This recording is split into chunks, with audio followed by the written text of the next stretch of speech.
Today I realized that we need to slow down our communication, our verbal communication. 90% of our communication is energetically anyways. So the 10% that we are verbally communicating does have the power to deplete us, even though it's 10%. But we use that 10% of an excess. Therefore, even though we're using an excess of only 10% verbal communication, it is depleting us. It's time to slow ourselves down and recognize the power of energy.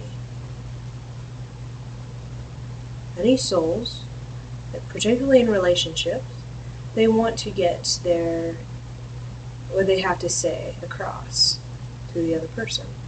Even when we're at work, even when we're at school, when we're talking to our mother, or our lover, our brother, we want to get our message across. But in this new age of Aquarius, it's all about returning to our old way of life.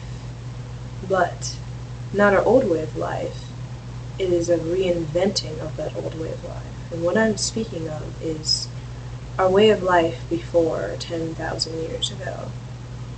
Before the fall, you can say, and the rebirth of the humans. The fall of Atlantis and Lemuria. When we truly understood energy. We truly understood it, but we weren't prepared for it. We had the knowledge of energy in Atlantis and Lemuria, but we didn't know how to sustain it in this third-dimensional world. We had understanding of energy, just not energy, and how to sustain it in this physical realm. And you must remember that Earth is a person, okay? Not a person as a single person, but as a person as a being. And like all beings, born, they are learning, they are evolving. And if you skip steps, which I feel we did in Atlantis and Lemuria, we try to jump ahead too quickly, is the planet itself, being like a being, it cannot handle such things that goes too far ahead of itself.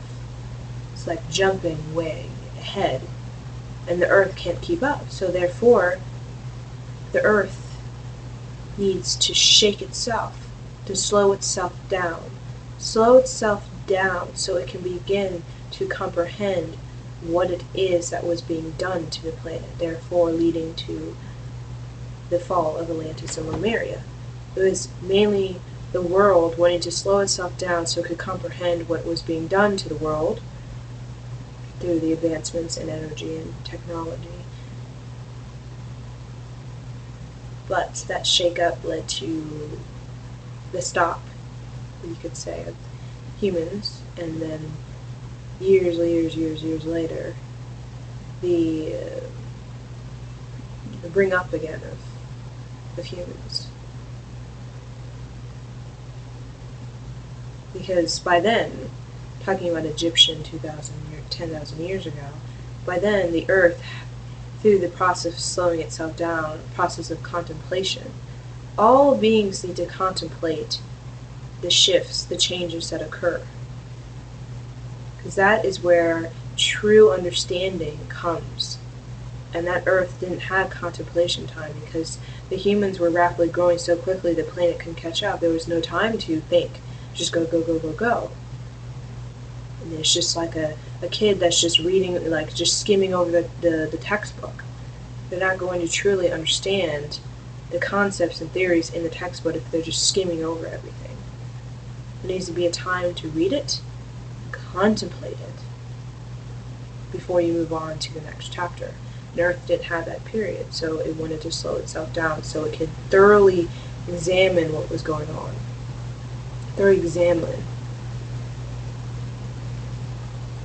So now here we are. And the planet is a little older, much older, maybe not technically that much older, because thousands of years is not really that a lot compared to millions and billions of years and aeons. But it is wiser, and it had that time of contemplation, in that period when there was basically human life didn't exist, and it was being reborn again, almost from the ground up, but with the same sort of knowledge, and quickly developed itself because they already done it before, so they knew what they were doing, so they developed themselves very quickly in thousands of years, which is very, very quickly. So now Earth is prepared, because it's kind of already done this, and it's prepared. It's actually, the Earth is ahead of us.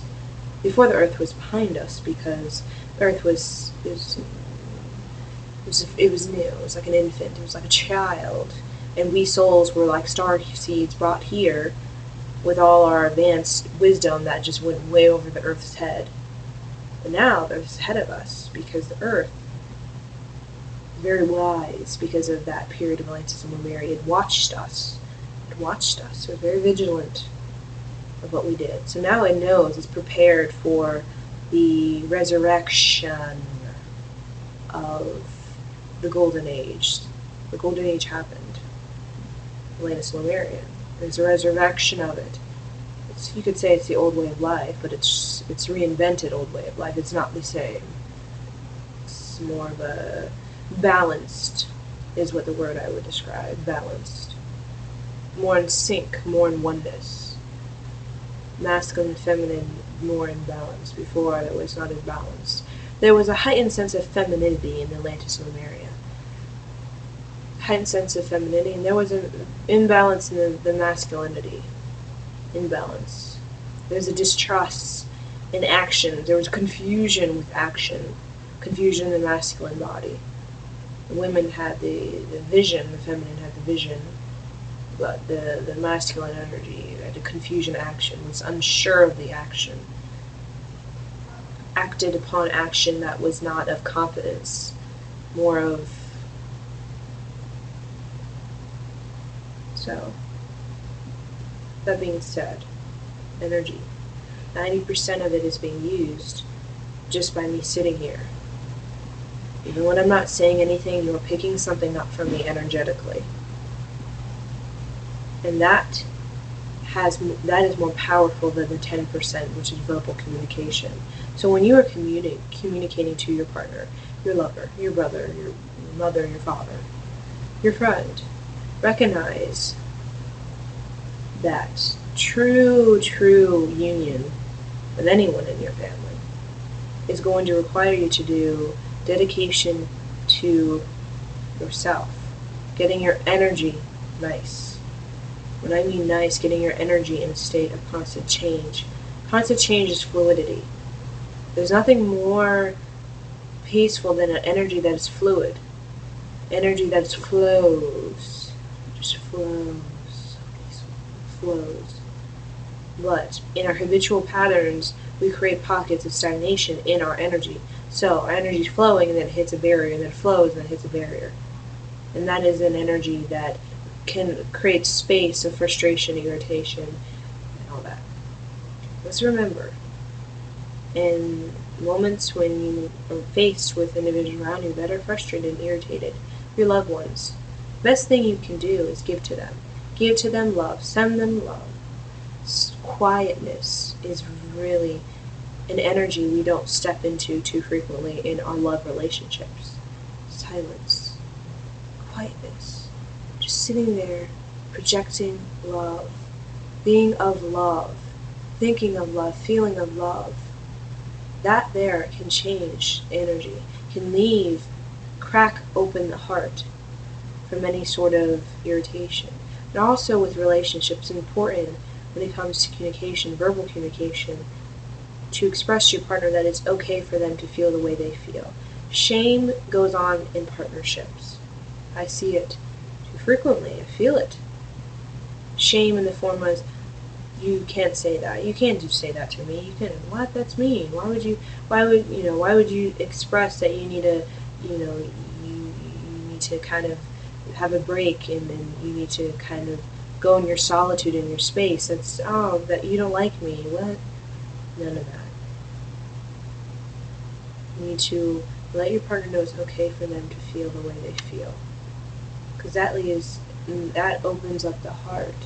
Opens up the heart to really expressing how you truly feel, instead of just expressing what you think the other wants to hear, or what is pleasing to the other's ears.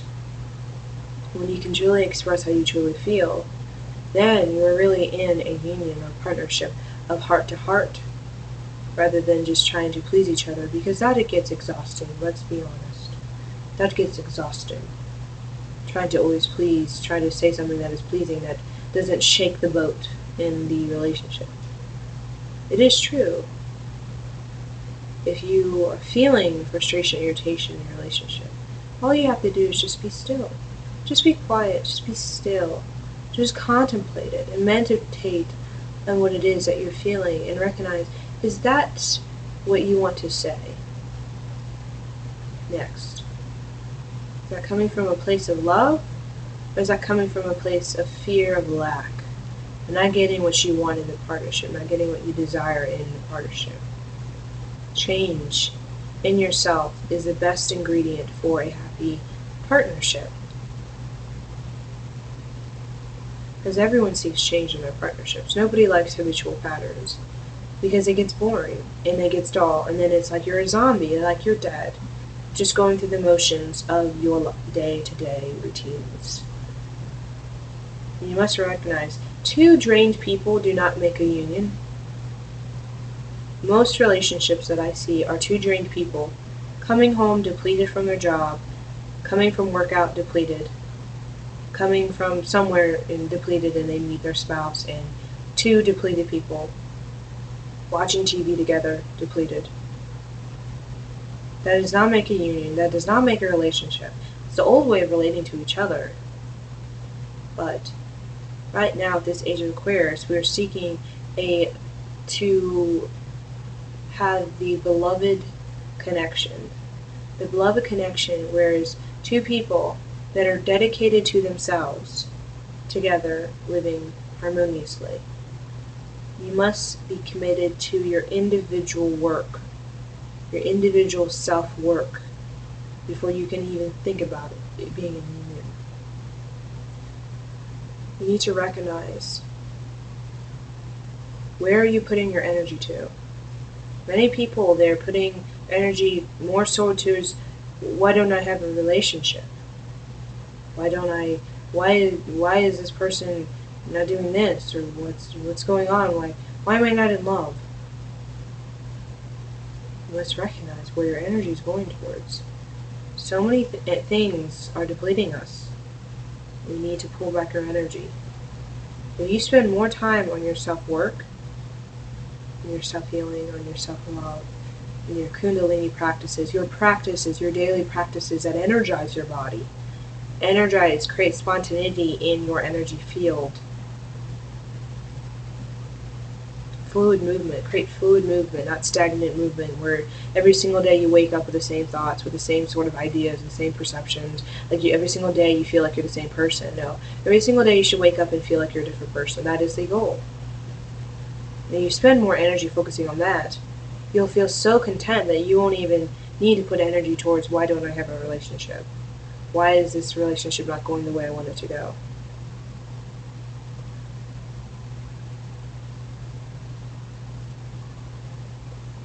Life is more freeing when you can surrender to it. It's more freeing when you stop controlling it and surrender to it. Surrendering to it is spontaneity and is fluidity energetically. It creates change, and that has a ripple effect beyond just you. People can feel it.